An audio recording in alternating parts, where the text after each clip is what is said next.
Hello, तुम्हा सर्वांना खूप जास्त गुड इव्हनिंग. हो, कारण की आजचा व्लॉग मी स्टार्ट करते संध्याकाळपासून आणि आत्ता मी करते व्हेजिटेबल सँडविच. त्याच्यासाठी मी कांदा आणि टमाटा हे गोल-गोल चिरून घेतले. त्याच्यानंतर मग पनीर कट केलं आणि पनीर एकदम हळूच कट केलं, कारण की मला त्याचे तुकडे नव्हते होऊ द्यायचे, स्लाईसमध्येच कट करायचं होतं.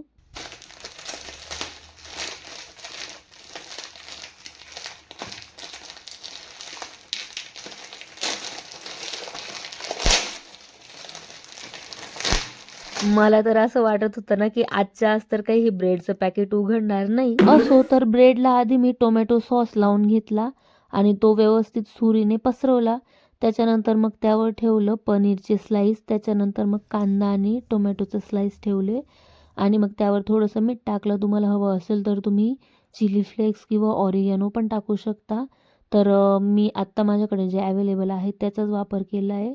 त्याच्यानंतर मग ज्या दुसऱ्या स्लाईस होत्या ना, त्याला पण मी टोमॅटो सॉस लावून घेतला आणि मम्मीशी बोलण्याच्या नादात आहे ना, माझ्याकडून मेन इन्ग्रेडियंट राहून चालला होता, तो म्हणजे चीज.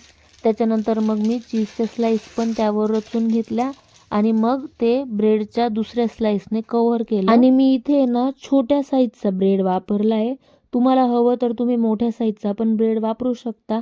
पण काय ना, माझ्या डोक्यात असं होतं की मला ब्रेड कमी घ्यायचा आहे आणि व्हेजीस जास्त पाहिजे. तर असो, तर मग मी तवा तापायला ठेवला, त्यावर टाकलं तूप. इथे तुपाऐवजी आपण बटरचा पण वापर करू शकतो. तर सँडविचची एक बाजू मी व्यवस्थित शेकून घेतली, त्याच्यानंतर मग मी त्याची बाजू बदलून दुसरी बाजू पण व्यवस्थित शेकली आणि ती चांगली शेकली जावी म्हणून मी त्याच्यावर थोडंसं वजन ठेवलं एक ताटाचं. कारण की आपण इथे सँडविच मेकरचा तर काही वापर करत नाही आहे, तवा सँडविच करतो आहे.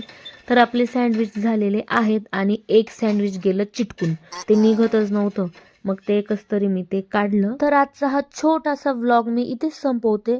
लवकरच भेटू आपण पुढच्या छोट्याशा मिनीशा व्लॉगमध्ये. तोपर्यंत बाय.